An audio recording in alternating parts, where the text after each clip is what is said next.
We're ahead of a lot of the world and how we're embracing some of that digital lifestyle. Right. Why are we less frightened than some of our peers?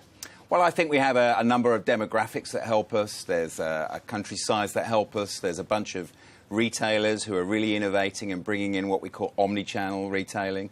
So people have really taken to that from a supermarket point of view or from a department store point of view as well. I think if my old nan was still alive, she'd probably be sceptical about this. I mean, you know, she didn't know how to send an email, God bless her.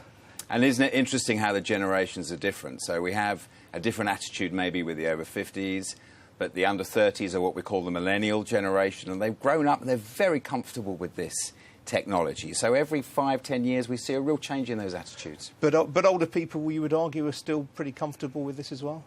Yeah, I think we've got to do more work there and bring them with us, but they're very intrigued and excited because, Ian, it's about the possibilities it gives you and the access it gives you.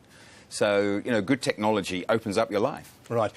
What about this hacking threat, these cyber threats that we've been hearing so much about the last couple of days? All this greater connectivity, surely doesn't that increase the danger of contagion if we are more connected? I mean, that shows how important we need to take this issue. I think if you look at it from a hardware point of view, our hardware devices, we work very closely with experts and organisations to make sure we're always moving that on.